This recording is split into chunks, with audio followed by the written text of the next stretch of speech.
काही चिंता करू नका, हे कुठे जात नाही, कुठे जात नाही. शेवटी काय करणार, आज राज्यामध्ये हिंदुत्वादी विचारचं सरकार आहे. खातं आमच्या देवेंद्र फडणवीस साहेबांकडे आहे.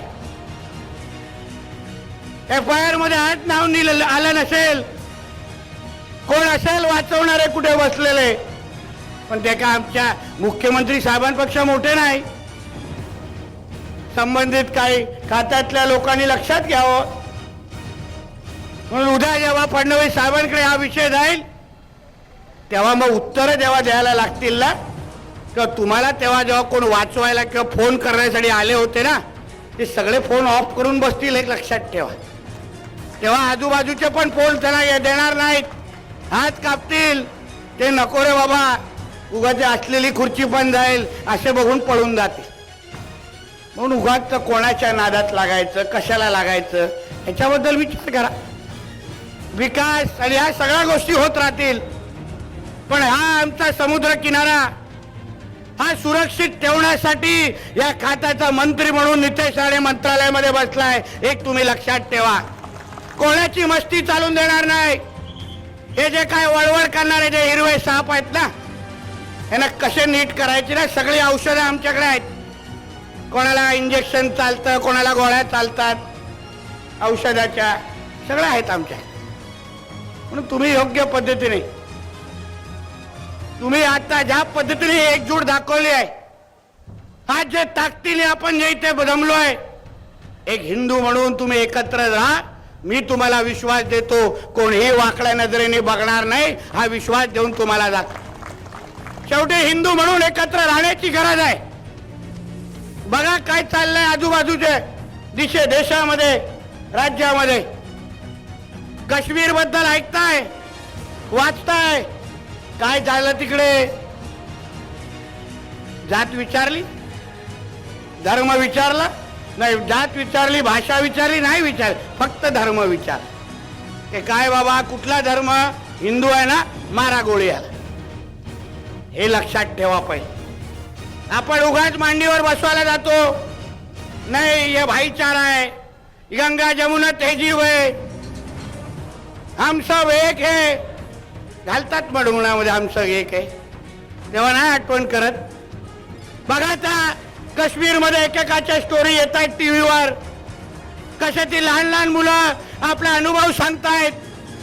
माता भगिनींना सिंदूर बघून त्यांच्यावर गोळा झाडला गेला. त्यांना त्यांचं जे काही काय म्हणायला सांगितलं, त्याला कलमा कलमा कलमा म्हणायला सांगितलं. ज्याला म्हणत होते, जे त्याला म्हणता येईल तिथे डोक्यावर गोळ्या मारून संपवलेला आहे. मग कशाला नाटकं सहन करायची यांची.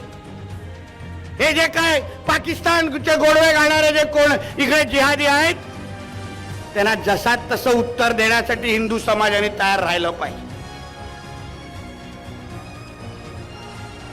बघा योग्य आहे, तिथून कडवेपणा दिसत आहे.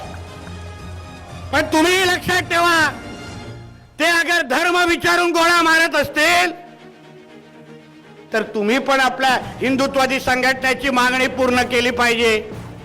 ते धर्म विचारून अगर गोळ्या मारत असतील तर तुम्ही कमीतल्या कमी धर्म विचारून तरी तुम्ही खरेदी करा. ही मागणी खरं म्हटलं, हे खरं म्हटलं तर हिंदू समाजाने करायला पाहिजे. दुकानात उभा राहिल्यानंतर विचारा, बाबा तुझा धर्म काय. कुठंही बोलेल, नालायक असतात. स्वतःच्या बापाचे होत नाही तर बघा त्या औरंग्याला, स्वतःच्या कुटुंबाला संपवलं, स्वतःच्या सख्या भावाला बापाला मारलं. ते स्वतःच्या बापाचे भावाचे होत नाहीत, ते तुमचे काय होणार याचा विचार करा. म्हणून व्यवहार आणि खरेदी करण्या अगोदर धर्म विचारा आणि मग हेही विचारा, धर्म हिंदू आहे ना, चल बोलून दाखव हनुमान चालीसा, मला विचार. मग लगेच निघेल बघा हवा कशी. मग नाही येत असेल ना, पुढचा निर्णय सांगा, मैं तेरे से नहीं खरीदूंगी असं बोलून हिंदूच्या दुकानाकडे निघून जाईल. हा निर्धार तुम्ही खरं म्हटलं तर केला पाहिजे.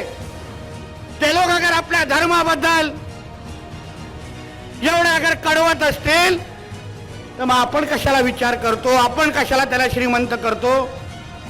त्याला धर्मासाठी अगर जिहाद करत असतील तर मग आपण कशाला त्यांना भाईचाराच्या नावाने गोंधळतो? आपल्याला कशाला दाड्या कुरवण्याची गरज आहे? तुम्ही भूमिका घ्या. हिंदू समाज म्हणून एक शपथ घेऊन खरं म्हटलं तर या धर्मसभेकडून निघायला पाहिजे की आम्ही यापुढे कुठलीही खरेदी करू तर ती फक्त हिंदूकडूनच करू, ही शपथ घेऊन खरं म्हटलं तर तुम्ही निघाला पाहिजे. मग बघा कसे थराथरा कापतात. त्याला दूध पाजायचं आम्ही लोकांनी आणि मग येऊन आम्हालाच चावायचं. हे प्रकार बंद करायला शिका.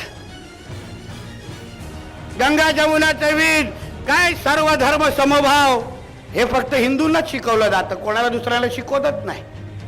सेक्युलरचे किडे फक्त आमच्यावरच टाकले जातात, कोणाला दुसऱ्याला दाखवत नाहीत. अहो, ज्या देशामध्ये आपण राहतो तो एक हिंदू राष्ट्र आहे, पहिले ते बोलायला शिका. ज्या देशामध्ये 85% अगर हिंदू राहत असतील, 90% हिंदू राहत असतील, तिथे हिंदूंचंच चालणार, बाकी कोणाचं चालणार? पहिलं प्राधान्य हे हिंदूंनाच दिलं पाहिजे. आम्ही अभिमानाने सांगतो हे हिंदुत्वादी विचाराचं सरकार आहे. या सरकारला निवडून आणण्यामध्ये हिंदू समाजाने ताकद लावली, बाकी कोणीही ताकद लावली नाही. हिंदू समाजाच्या मतांमुळे आज आम्ही मंत्री म्हणून त्या मंत्रालयामध्ये बसलोय, हे आम्ही अभिमानाने सांगतो.